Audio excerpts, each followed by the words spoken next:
السلام علیکم ورحمۃ اللہ وبرکاتہ۔ امید کرتی ہوں سب میری پیاری بہنیں مائیں خیریت سے ہوں گے۔ اللہ تعالیٰ آپ سب کو اپنے حفظ و ایمان میں رکھے۔ حدیث پاک میں آیا ہے کہ ایک صحابی نبی کریم صلی اللہ علیہ وآلہ وسلم کی خدمت میں حاضر ہوئے اور عرض کیا، اے اللہ کے نبی صلی اللہ علیہ وآلہ وسلم، میرا ایک اونٹ ہے، میں سارا دن محنت مزدوری کرتا ہوں، اس اونٹ پر میں اپنا سامان بھی لاتا ہوں اور میں اس کے دانہ پانی کا پورا خیال رکھتا ہوں،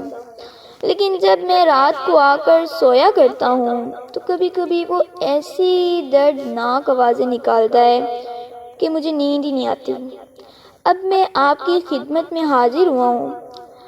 آپ اللہ سے دعا فرمائیں کہ مجھے اونٹ جو ہے وہ سونے دے۔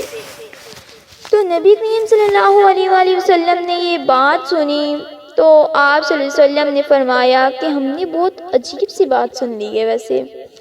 تو چنانچہ اونٹ کو بلانے کا حکم دیا گیا۔ کتابوں میں لکھا ہے کہ جب اونٹ کو پیغام دیا گیا تو اونٹ بڑے ادب و احترام کے ساتھ چلتا ہوا نبی کریم صلی اللہ علیہ وآلہ وسلم کی خدمت میں حاضر ہوا اور بہت زیادہ معصوم سی شکل بنا کر بیٹھ گیا۔ نبی کریم صلی اللہ علیہ وآلہ وسلم نے ارشاد فرمایا، تیرا مالک تیری شکایت بیان کر رہا ہے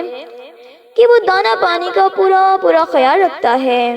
لیکن تو اس کا خیال نہیں رکھتا۔ تم رات کو ایسی آوازیں کیوں نکالتے ہو جس سے تیری مالک کو نیند ہی نہ آئے؟ یہ کیا معاملہ ہے؟ یہ سن کر اونٹ کی آنکھوں میں آنسو آ گئے اور کہنے لگا، اے اللہ کے محبوب صلی اللہ علیہ وآلہ وسلم، یہ معاملہ یہ ہے کہ ہم دونوں سارا دن محنت مزدوری کرتے ہیں، یہ میرا خیال رکھتا ہے اور میں ان کا خیال رکھتا ہوں، یہ میرے اوپر بوجھ لاتے ہیں اور میں لے کر پہنچاتا ہوں، یہ مجھے دانا بھی دیتا ہے، ہم دونوں ایک دوسرے کے اچھے ساتھی ہیں۔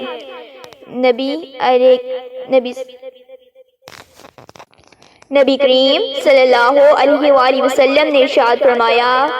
کہ جب اچھے ساتھی ہوں تو پھر وہ سونے میں اتنی بڑی شکایت کیوں آئی ہے؟ آخر اس میں آپ کہہ رہے ہیں کہ میں ان کا ایک اچھا ساتھی ہوں، تو پھر آپ رات کو ایسی آوازیں کیوں نکالتے ہیں؟ وہ کہنے لگا،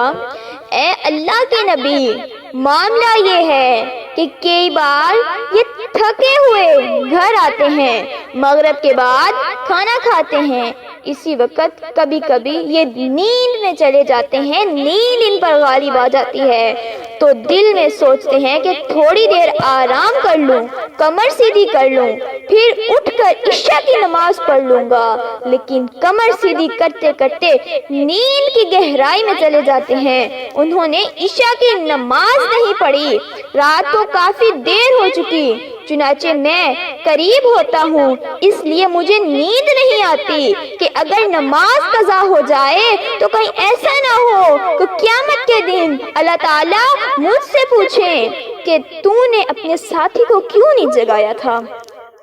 میری بہنوں، ہم ایک انسان ہیں، ہم ایک کمرے میں اگر 4 پڑے ہیں تو ہم چاروں کی ذمہ داری ہے کہ اگر چاروں میں سے ایک کی آنکھ کھل گئی ہے